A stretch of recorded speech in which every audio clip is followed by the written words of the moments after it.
മാന്യ പ്രേക്ഷകർക്കും ഒരിക്കൽ കൂടെ ഓണം ആശംസിച്ചുകൊള്ളുന്നു. പപ്പടമില്ലാത്തൊരു സദ്യ നമ്മൾ മലയാളികൾക്ക് ചിന്തിക്കാനേ ആകില്ല. അപ്പോൾ ഇന്ന് ഞാൻ ചെയ്യാനായിട്ട് പോകുന്നൊരു വെറൈറ്റി പപ്പടമാണ്. കുരുമുളക് ചേർത്തൊരു പപ്പടമാണ് ചെയ്യാനായിട്ട് പോകുന്നത്. അപ്പോൾ നമുക്ക് ഈ ഓണത്തിന് ഒട്ടും മായം തന്നെ ഇല്ലാത്ത പപ്പടം വീട്ടിൽ തന്നെ ചെയ്താലോ? ഇതിന് ആവശ്യമായിട്ടുള്ള ഇൻഗ്രീഡിയൻസ് എന്തൊക്കെയാണെന്ന് നോക്കാം. ആദ്യം നമുക്ക് ഉഴുന്നുമാവ് നല്ല രീതിയിൽ പൊടിച്ച് അരിച്ചെടുത്തതാണിത്. ഇനി നമുക്ക് വേണ്ടത് നല്ലെണ്ണ, ബേക്കിംഗ് സോഡ, കുരുമുളക് ചതച്ചെടുത്തത്, പിന്നെ ആവശ്യത്തിന് ഉപ്പ്. ഇത് 200 ഗ്രാം ഉഴുന്നുമാവാണ്. മിക്സ് ചെയ്യാൻ കണക്കിനുള്ള ഒരു ബൗൾ എടുത്തതിന് ശേഷം അതിലേക്ക് 1/4 ടീസ്പൂണും 1/4 ടീസ്പൂണിന്റെ പകുതി ഉപ്പ്, 1/4 ടീസ്പൂൺ ബേക്കിംഗ് സോഡ, പിന്നെ 1 ടീസ്പൂൺ കുരുമുളക് ചതച്ചെടുത്തിരിക്കുന്നതാണിത്. ഇതൂടെ ചേർത്ത് നന്നായിട്ടൊന്ന് മിക്സ് ചെയ്യണം. ഇനി മാവ് നല്ല മയത്തിൽ കുഴച്ചെടുക്കുന്നതിനായിട്ട് 1/4 കപ്പും 3 ടീസ്പൂൺ വെള്ളമാണ് എടുത്തിരിക്കുന്നത്. പുട്ടിന്റെ മാവ് എങ്ങനെയാണോ കുഴക്കുന്നത് അതുപോലെ കുറേശ്ശെ വെള്ളം ചേർത്ത് കുഴച്ചെടുക്കാം.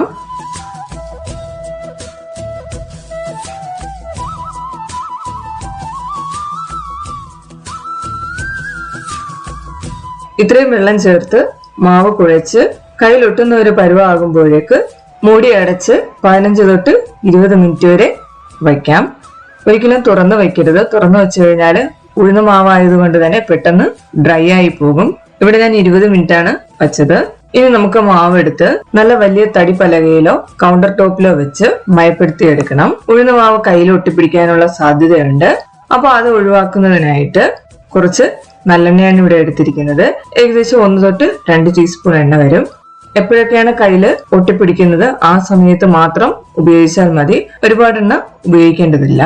മാവ് മയപ്പെടുത്തി എടുക്കാനായിട്ട് ഏകദേശം 5 മിനിറ്റ് മതിയാകും. കാരണം നേരത്തെ നമ്മൾ മാവ് 20 മിനിറ്റ് വച്ചു കഴിഞ്ഞു. അതുകൊണ്ട് തന്നെ പെട്ടെന്ന് തന്നെ മാവ് മയപ്പെട്ട് കിട്ടും. അല്ലാതെ ഇതിനു മുകളിലേക്ക് നമുക്ക് കല്ലുകൊണ്ട് ഇടിച്ച് മയപ്പെടുത്തേണ്ട കാര്യമില്ല.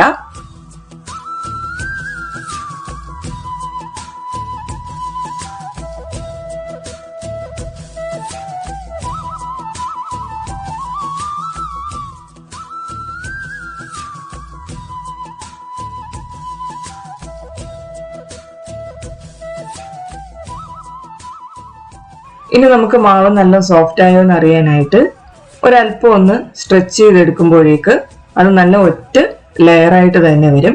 അപ്പൊ നമുക്ക് മനസ്സിലാക്കാം സോഫ്റ്റ് ആയിട്ടുണ്ടെന്ന്.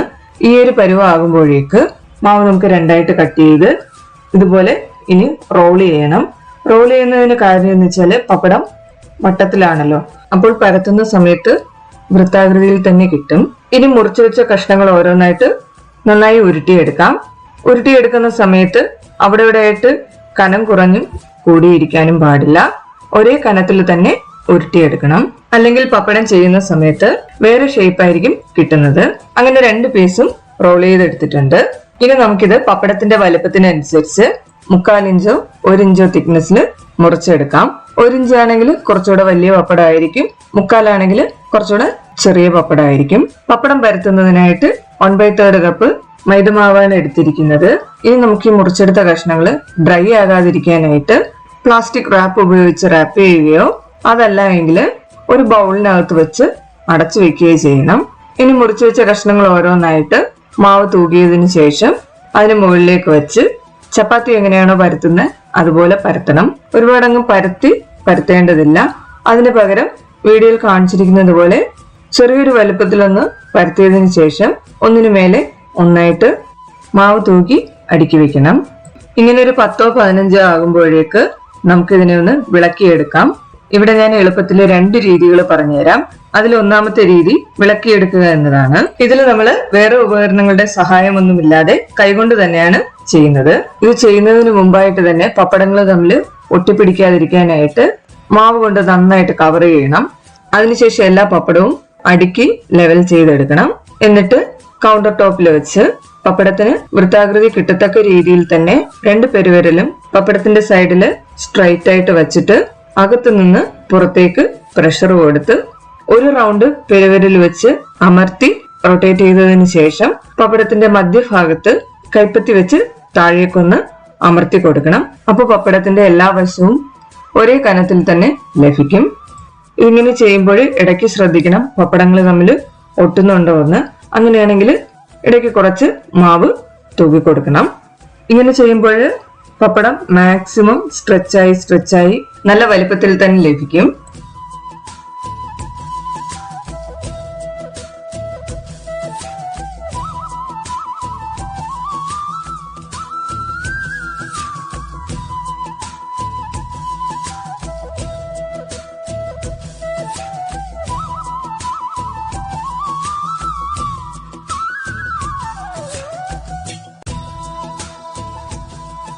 ഇപ്പൊ നമ്മുടെ പപ്പടം ഇവിടെ നല്ല രീതിയിൽ തന്നെ വന്നിട്ടുണ്ട്. നമുക്ക് കാണുമ്പോൾ തന്നെ അറിയാം അല്ലെ, നല്ല രീതിയിൽ നല്ല സോഫ്റ്റ് ആയിട്ട് എത്രയാണോ സൈസ് ആ ഒരു സൈസിൽ വന്നിട്ടുണ്ട്. ഇനി രണ്ടാമത്തെ രീതി എന്ന് പറയുന്നത് റോളർ വെച്ച് എങ്ങനെയാണോ ചപ്പാത്തി ചെയ്യുന്നത് അതുപോലെ നല്ല തിന്നായിട്ട് പരത്തിയെടുക്കണം. നമ്മൾ കടയിൽ നിന്ന് കിട്ടുന്ന പപ്പടത്തിന്റെ ആ ഒരു തിക്നെസ് ആകുമ്പോഴേക്ക് പരത്തുന്നത് നിർത്തണം.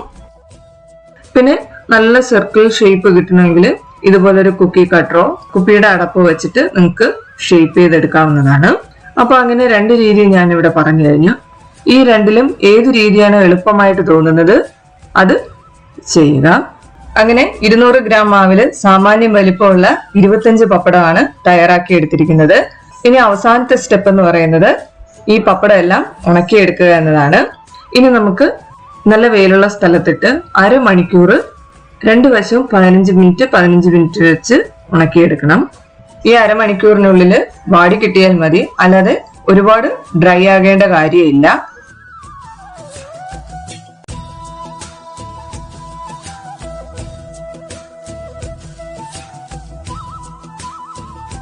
ഇപ്പൊ നോക്കുമ്പോൾ തന്നെ നമുക്ക് മനസ്സിലാകും പപ്പടത്തിന്റെ അരിക് ഡ്രൈ ആയി വന്നിട്ടുണ്ട്. ഈ സമയത്ത് നമുക്ക് മറിച്ചിട്ട് ഉണക്കിയെടുക്കാം. അങ്ങനെ എല്ലാ പപ്പടവും ഇവിടെ ഡ്രൈ ആക്കി എടുത്തിട്ടുണ്ട്. ഇനി നമുക്ക് ഇതിൽ പറ്റിയിരിക്കുന്ന മാവെല്ലാം തട്ടിക്കളയണം, അല്ലെങ്കിൽ വറുക്കുന്ന സമയത്ത് പപ്പടത്തിലുള്ള പൊടിയെല്ലാം എണ്ണയിൽ കരിഞ്ഞു കിടക്കും.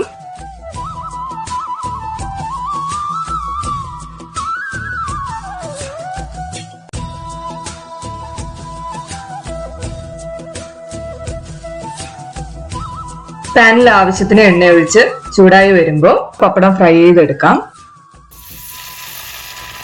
കണ്ടോ, ഇപ്പൊ തന്നെ നല്ല രീതിയിൽ പൊള്ളി വന്നു.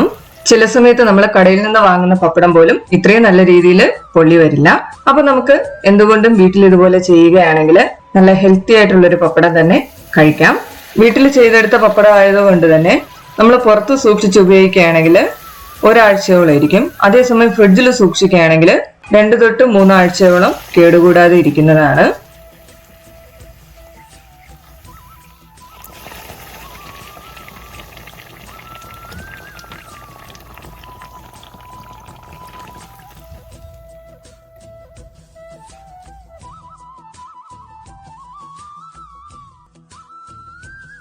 അങ്ങനെ സദ്യക്ക് കഴിക്കാൻ പാകത്തിന് നല്ല ക്രിസ്പി ആയിട്ടുള്ള പപ്പടം തയ്യാറായി കഴിഞ്ഞു.